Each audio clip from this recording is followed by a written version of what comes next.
Buongiorno, benvenuti al TG Sicilia. Le principali notizie.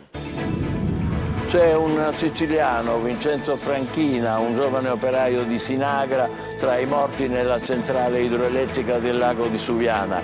CGIL e UIL regionali, lo sciopero generale di domani si farà in sua memoria. Palermo si indaga tra i documenti della commissione urbanistica del comune dopo l'arresto dell'ex presidente di questa struttura Russo. Una classica conferma, meglio rivolgersi a un Mamma Santissima che utilizzare i canali della legalità, commenta Riccardo Loverso. Crisi idrica, il capo della protezione civile siciliana Cocina coordinerà la cabina di regia voluta dal governatore Schifani. La polizia celebra i suoi 172 anni, a Catania forti le parole del questore Bellassai, al primo posto la lotta alla mafia senza trascurare la microcriminalità, fenomeni che rendono meno attrattiva la città che invece è di rara bellezza. Catania, pedoni in pericolo, il centro e la periferia invasi dalla vegetazione incolta che ricopre strade e marciapiedi. Tante le segnalazioni denuncia alla nostra linea di WhatsApp. Un teschio umano tra i sentieri della necropoli di Pantalica, Siracusa, è la scoperta di un giovane ambientalista. Eccolo qua, potrebbe portarci molto indietro nel tempo, tra il XIII e il VII secolo a.C. Al TG Sicilia, Gianfranco Iannuzzo, da domani protagonista di Recital al Teatro Musco di Catania, un monologo d'amore per la sua Sicilia. Calcio verso il derby, per il Catania vale una stagione, in ballo l'accesso ai play-off, divieto di trasferta per i tifosi del Messina.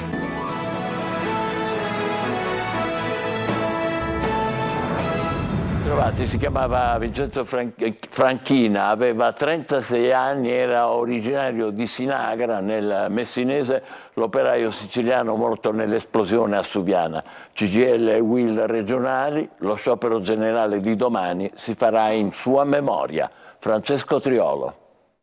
Aveva 36 anni Vincenzo Franchina, aveva lasciato presto la Sicilia, Sinagra, il suo paese sui Nebrodi in provincia di Messina, subito dopo la scuola, l'industriale a Sant'Agata Militello. Vincenzo è uno degli operai morti nell'esplosione della turbina a Suviana, nel Bolognese. Lascia la moglie Enza, originaria di Raccuia, sempre nel Messinese, ed un bambino di 3 mesi. Da tempo vivevano a Genova, nel suo paese d'origine. Oggi è un giorno di cordoglio, in paese nessuno vuole parlare, la famiglia che vive in contrada Mulinazzo si è chiusa nel silenzio. A parlare il sindaco Nino Musca, che ha sposato la coppia appena un anno fa.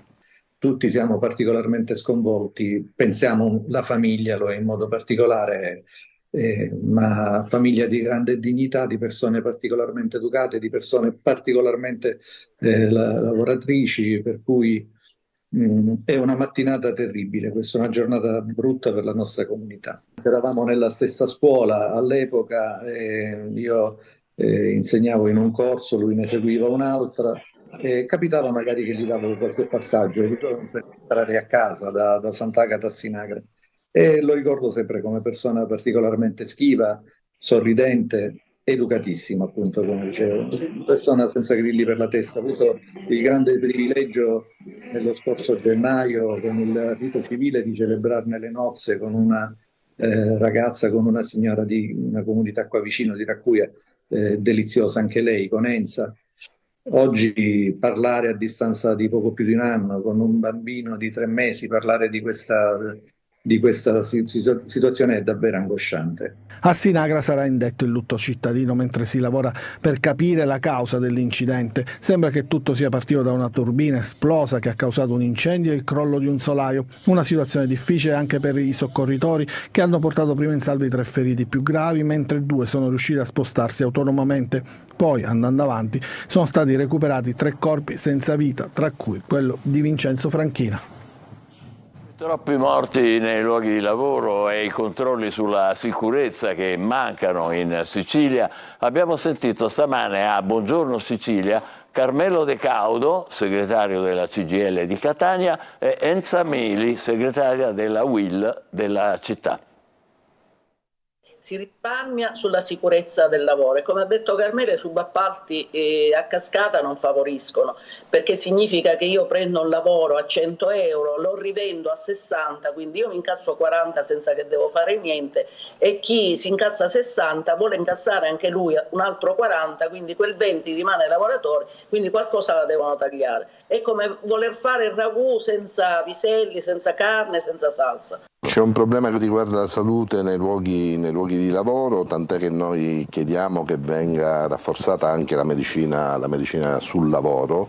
È chiaro che mancano le figure preposte per poter operare in questo settore, chiediamo, ma lo chiediamo da anni, anche con voi abbiamo trattato il tema, gli ispettori sul lavoro, che sono ahimè ancora 9 ispettori su tutta la provincia di Catania, quando sulla base del numero dei lavoratori impiegati sulla provincia di Catania ce ne vorrebbero almeno 40.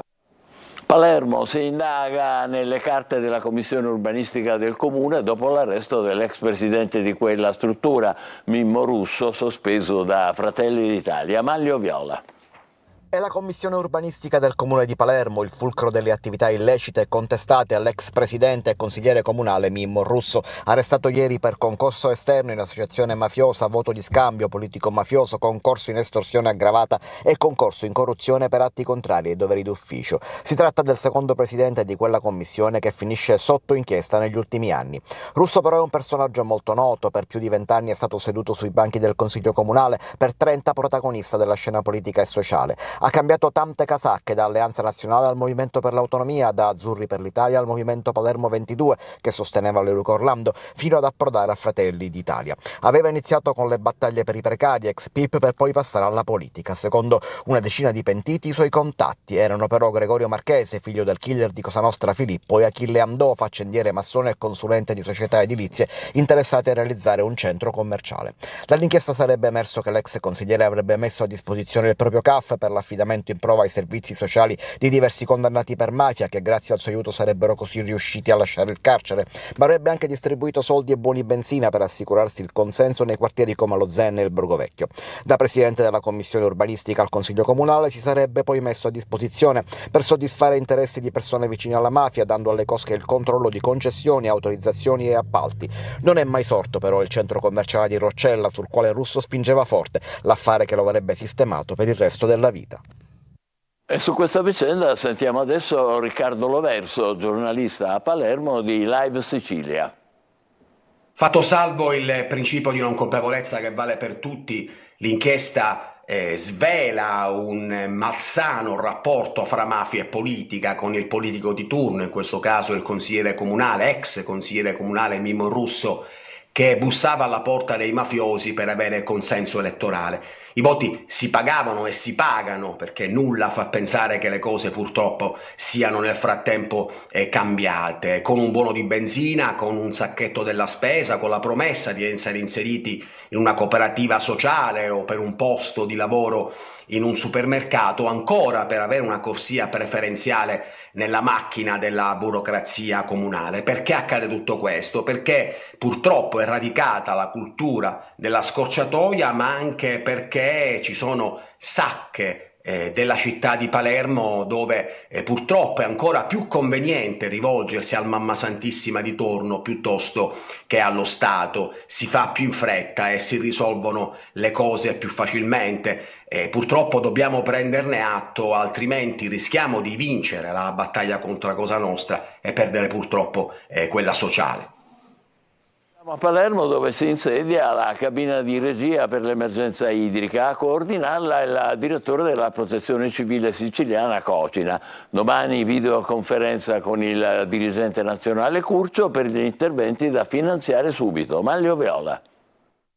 L'emergenza torna nelle mani della Protezione Civile, ma sarà gestita insieme a tutti i dipartimenti regionali interessati. E questo è il fulcro della decisione della Giunta regionale, che ha dato vita ieri alla cabina di regia per l'emergenza idrica. La presiede lo stesso presidente della regione Renato Schifani, ma a coordinarla è stato chiamato il direttore della Protezione Civile Salvo Cocina. Questo garantisce un raccordo diretto fra Protezione Civile siciliana e Protezione Civile nazionale, che infatti da subito si incontrano in videoconferenza, già domani, a seguire l'insediamento funzionamento della struttura che avviene oggi. Cosa farà la cabina di regia è indicato già nei compiti di insediamento, raccoglierà le esigenze che vengono dai territori che riguardano tutti gli usi, sia potabile e civile che agricolo, sia industriale che sanitario per la produzione di energia. Potrà contare sui fondi della Protezione Civile Nazionale che è pronta a finanziare dissalatori portatili, impianti di recupero di acqua e reflue da destinare all'agricoltura, potrà attivare pozzi in disuso o scavarne di nuovi, realizzare impianti di pompaggio per prelevare acqua da bacini non accessibili diversamente e dar vita ad un sistema di distribuzione con autobotti per tutti gli usi civili, agricoli ed industriali.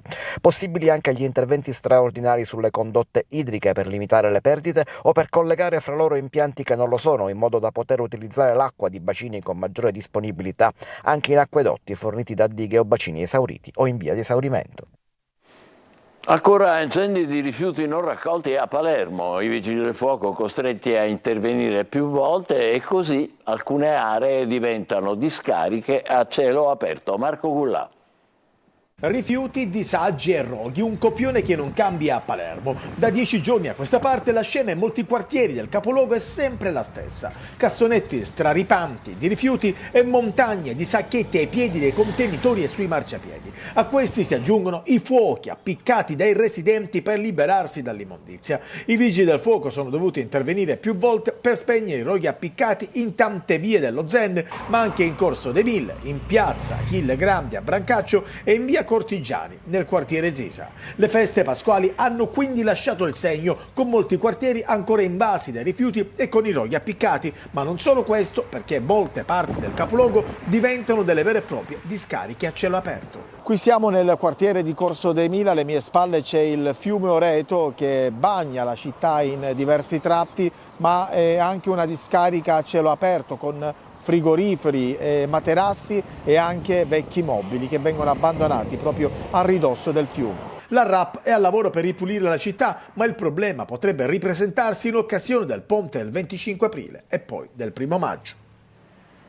La polizia celebra i suoi 172 anni. A Catania forti le parole del questore Bellassai, al primo posto la lotta alla mafia, senza trascurare la microcriminalità, fenomeni, ha detto, che rendono meno attrattiva la città, che invece è di rara bellezza. Adelaide Barbagallo.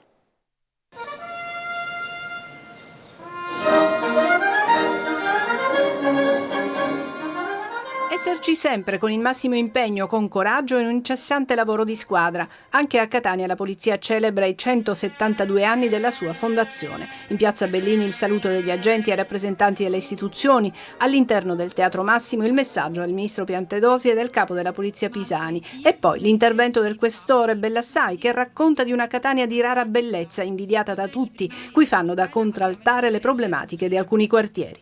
Catania è una città straordinaria. È mare e montagna, ma è anche altro.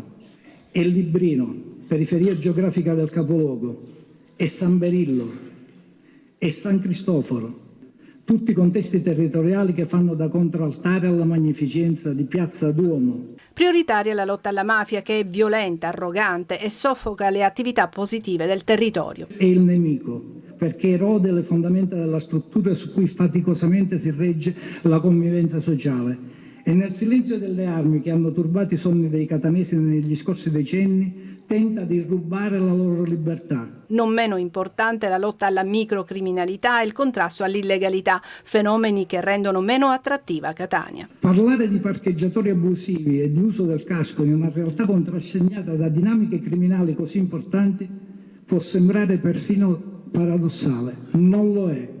Cerimonie in tutte le città dell'isola. A Catania, oltre a premiare gli agenti che si sono distinti nel loro lavoro, sul palco si sono susseguiti attori e cantanti catanesi per dare valore alla cultura cittadina. Tra loro il poliziotto Antonio Costa, che ha cantato un brano di Bocelli, e poi ancora Luca Madonia e Donatella Finocchiaro. Giungla Catania, il centro e la periferia invasi dalla vegetazione incolta che spesso ricopre strade e marciapiedi. Tante le segnalazioni di denuncia alla nostra linea di WhatsApp. Torino De Mana.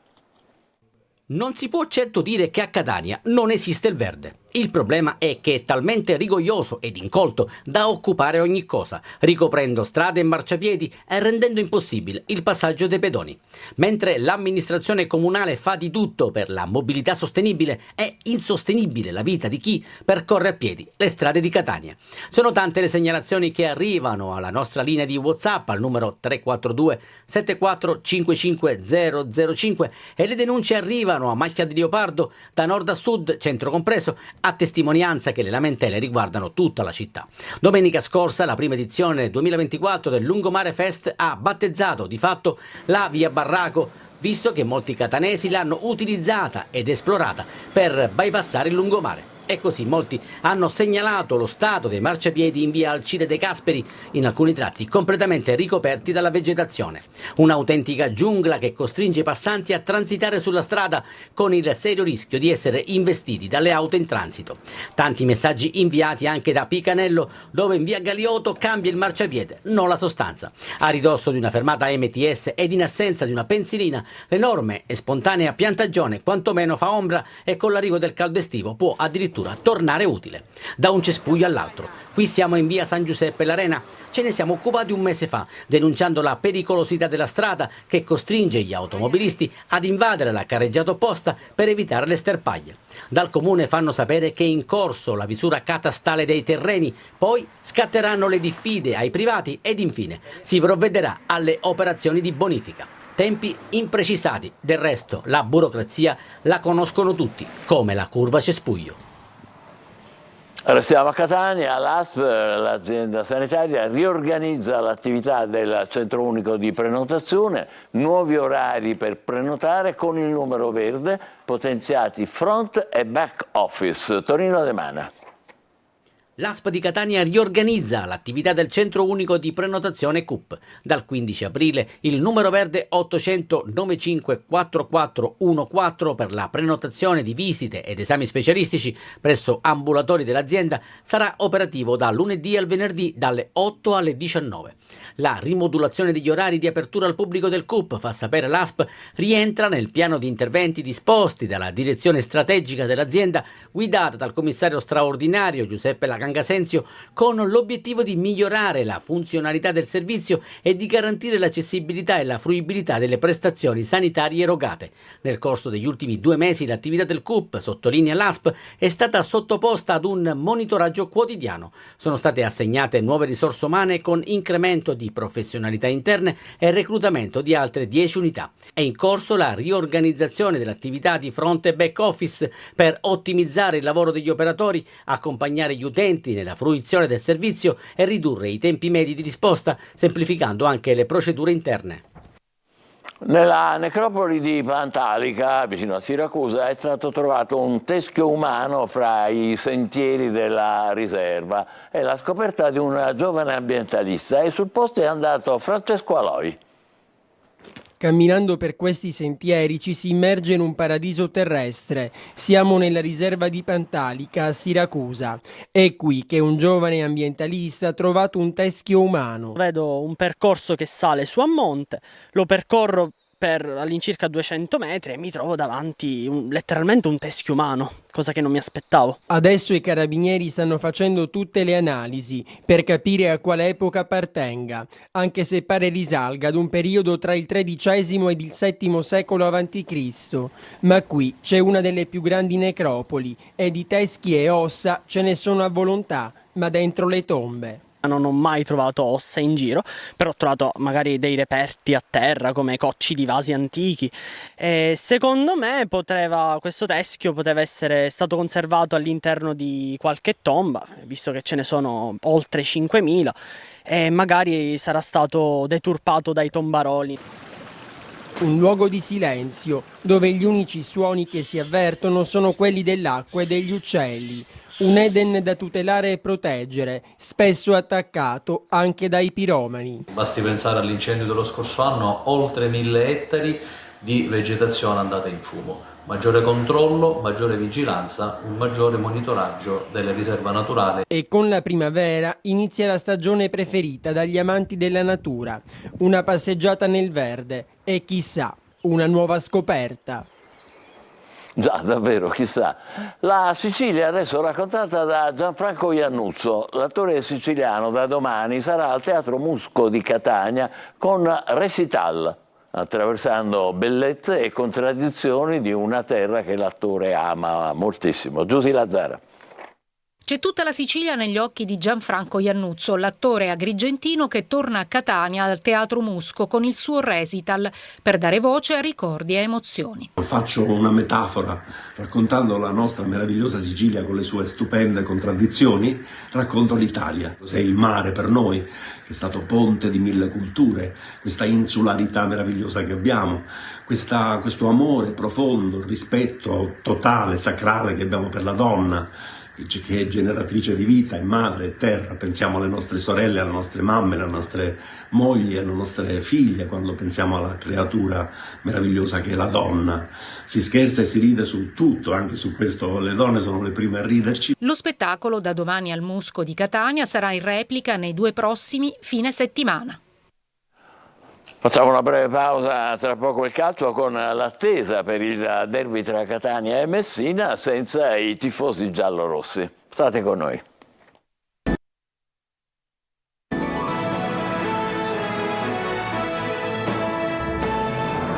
Siamo FTG con il calcio, a Catania cresce l'attesa per il derby con il Messina di domenica. Per i rossazzurri la sfida vale una stagione. In palio, oltre ai punti salvezza, anche la possibilità, grazie alla vittoria della Coppa Italia, di disputare i play-off. Francesco Triolo. Derby per rinascere o sprofondare, il Catania si trova ad un bivio nel momento più complicato della stagione, quello che precede la partita contro il Messina, e 3 giornate per evitare i play-out. Adesso bisogna fare i conti ed i punti, perché la squadra di Zeoli si trova al quintultimo posto a quota 39, appaiata al Monopoli, e in parità negli scontri diretti con i biancoverdi sarebbero salvi grazie alla migliore differenza reti assoluta, ma lo sprint finale è tutto da scrivere. Il quintultimo posto potrebbe anche valere la salvezza diretta, visto che il vantaggio sulla penultima, il Monterosi, è superiore agli 8 punti. Tutto naturalmente dipende dai risultati delle ultime 3 giornate e il Catania giocherà 2 partite su 3 al Massimino, con un calendario in teoria di media difficoltà per una squadra alla quale potrebbero servire 5-6 punti per mettersi al sicuro. Ma intanto c'è da pensare al Messina, che arriverà a Catania con la testa libera, 44 punti in classifica, che consentono alla squadra di Modica di giocare senza le pressioni che avranno i rossazzurri. Zeoli ha iniziato ieri a ragionare sul prossimo avversario con la ripresa degli allenamenti. Rispetto alla gara di Francavilla avrà nuovamente a disposizione, dopo la squalifica, Cicerelli, che potrebbe partire titolare, e Furlan, che si giocherà la maglia da titolare tra i pali con Albertoni, al momento il favorito. Bisogna capire invece quanti minuti avrà nelle gambe Sturaro. Il suo recupero è fondamentale in questo momento e il centrocampista già contro la Virtus Francavilla aveva dato la sua disponibilità. Sul fronte tattico sembra scontata la conferma della difesa a 3 vista nelle ultime settimane. Si cercano quindi certezze, con una che c'è già: il Catania è padrone del suo destino, ma ha bisogno di scuotersi e tornare a fare punti per evitare di passare dai potenziali play-off alla lotteria play-out.